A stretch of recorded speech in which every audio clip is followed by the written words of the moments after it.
For lack of better candidates, someone's parents jokingly named Norse god Loki as their child's godfather. He decides to take this seriously.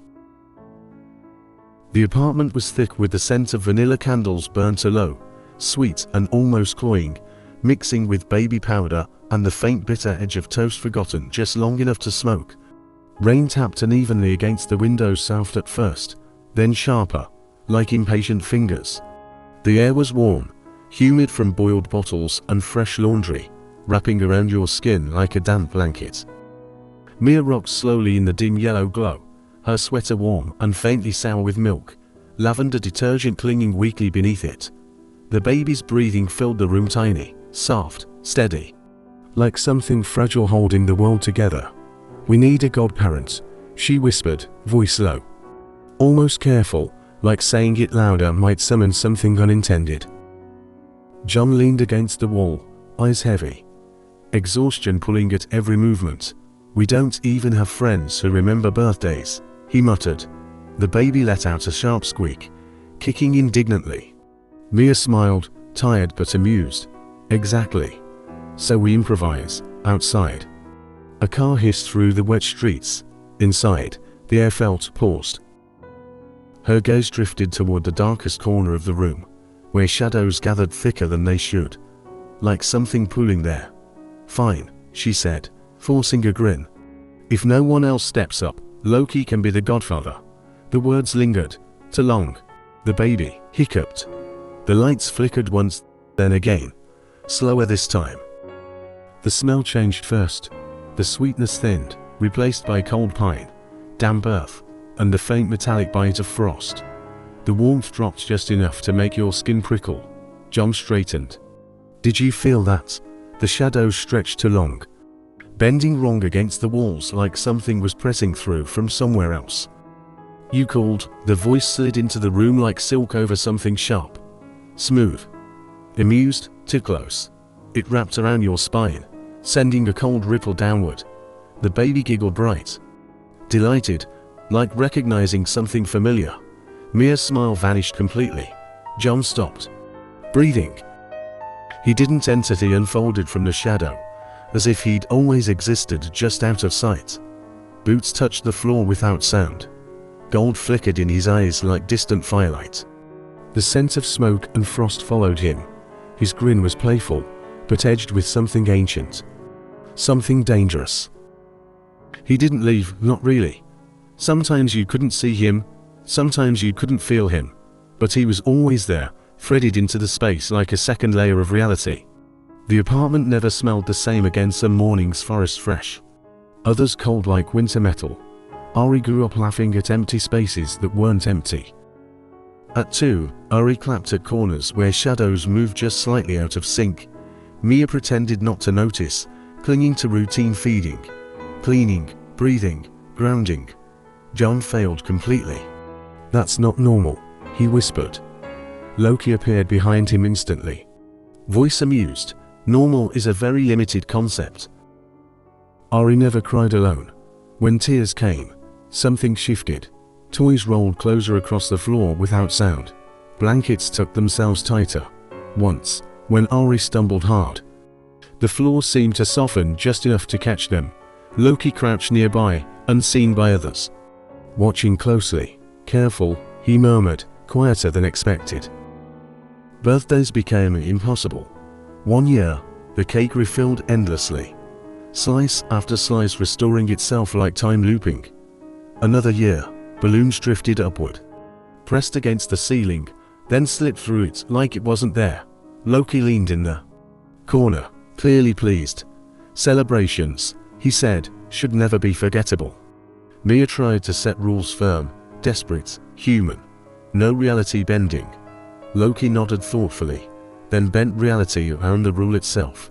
Nothing broke permanently. Nothing stayed entirely normal either. John installed cameras. They recorded static, flickers, or once just Loki smiling directly into the lens. But when nightmares came, the heavy kind, the ones that made the air feel thick and wrong, Loki changed. He sat beside Ari's bed, the room filling with warmth. The smell of firewood and safety replacing cold storm. The shadows stilled completely. Nothing. Here can harm you, he said quietly. By 4, Ari spoke to him like it was natural. You're funny, Ari giggled. Loki tilted his head, something softer flickering through his expression. You're dangerous, he replied, almost fondly. The lights flickered gently, like laughter. School smelled like chalk dust, plastic, sweat, and too many voices in one space. But around Ari, the air always felt different, charged and humming. Pencils rolled when no one touched them. Papers lifted in still air. Teachers frowned, unsettled. Unsure, Ari learned quickly to pretend nothing was happening. Loki was always there, lounging invisibly, sometimes upside down on ceilings, sometimes leaning against nothing at all. They bore you, he whispered lazily. Ari smirked slightly. A little. The lights flickered, almost agreeing. When someone crossed a line too cruel, too sharp, balance came swiftly. Shoelaces tied themselves mid-run. Chairs shifted just enough to embarrass. Nothing dangerous, just correction. Loki watched, satisfied. Justice, he said lightly. Ari tried not to smile and failed. But chaos wasn't always playful. Mirrors cracked quietly in the night. Whispers echoed in empty rooms. Mia filled the apartment with vanilla again, lighting candle after candle, trying to push back something she couldn't control. The warmth returned, but never fully. Am I broken? Ari asked one night, voice small, fragile. Loki appeared instantly, quieter than ever before. The room warmed gently, the smell of firewood wrapping around them. No, he said simply. Then softer. You are exactly what you are meant to be. Ari believed him. Teenagers didn't arrive gently, they cracked open like thunder. The air itself seemed to react to Ari now. Anger made the windows tremble in their frames. Glass humming softly like it might shatter. Doors slammed without being touched. The room would grow colder when silence stretched too long. Loki watched more carefully now, less amused, more alert. School became sharper, heavier, the smell of paper, sweat, and overheated classrooms pressed in, suffocating. Ari sat in the middle of it all, trying to stay still, to be normal, but the air buzzed faintly around them like static. Loki lounged invisibly nearby, one leg draped over nothing. You could burn this place down, he murmured. Ari didn't answer. Friends came, real ones, fragile and bright. Laughter filled spaces that used to feel tight. Loki observed from a distance at first, arms crossed, skeptical. When one of them made Ari laugh too hard, too freely, Loki tilted his head slightly. They are acceptable, he decided quietly. But teenage cruelty still found its way in. Words sharper than knives. Looks that lingered too long. Ari came home one night shaking, the air around them trembling in response. Lights flickered violently. A crack split across the mirror. Loki appeared instantly. No humor in his expression. Who? He asked, voice low and dangerous. The room dropping several degrees.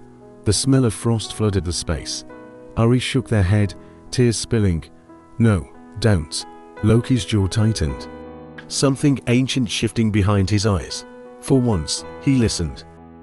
Instead, the next day, the entire school experienced minor inconveniences. Lockers jammed, phones glitched, fire alarms went off randomly. Nothing harmful, just enough chaos to disrupt everything. Loki leaned lazily against a wall no one could see. A reminder, he said softly. Heartbreak came quietly but hit like collapse. The smell of rain filled Ari's room again. Heavy, suffocating, pressing into the lungs. They sat on the floor, shaking, trying to breathe through something that refused to pass.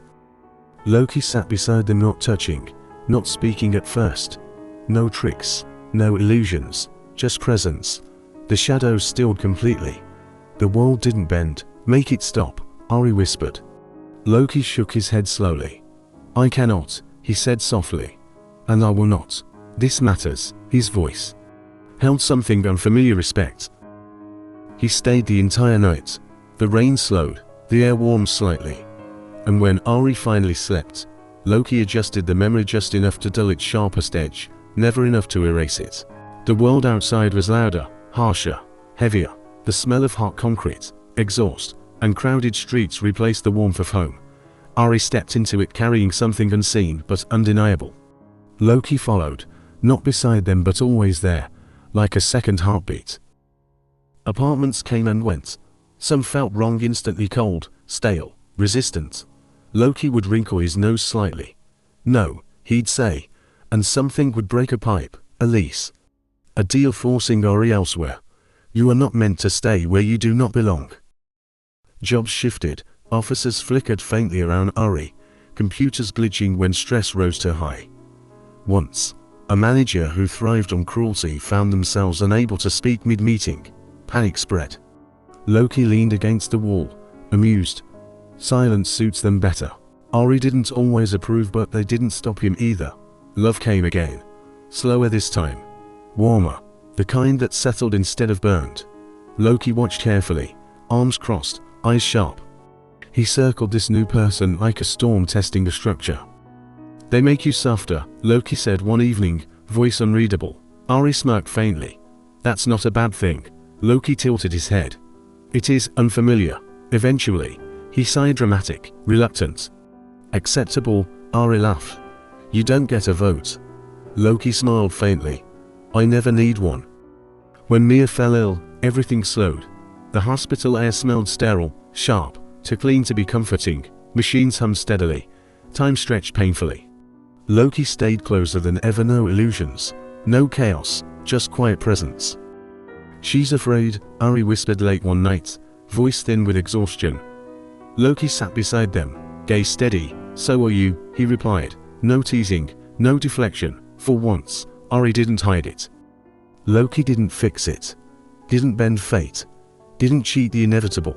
But the nights were quieter. The fear, less suffocating. The air felt held together. Like something refused to let it collapse entirely. Time moved the way it always does, too fast when you beg it to slow when you want it to pass. Years folded into each other. Seasons blurred. The smell of vanilla returned in fragments, memory clinging to spaces that no longer existed. Ari grew older. Lines formed gently at first, then deeper.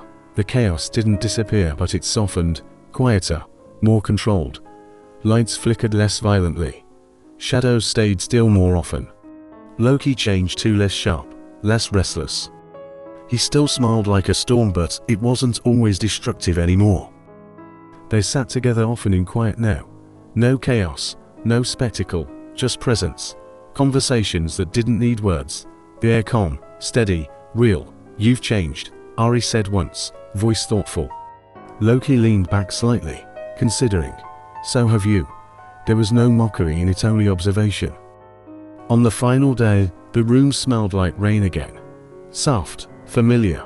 Not heavy this time, gentle, like something returning instead of arriving. The light was dim, warm, steady. Ari lay still, breathing slow, each inhale quieter than the last.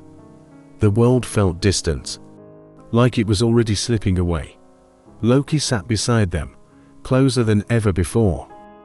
No tricks, no illusions, no chaos, just him.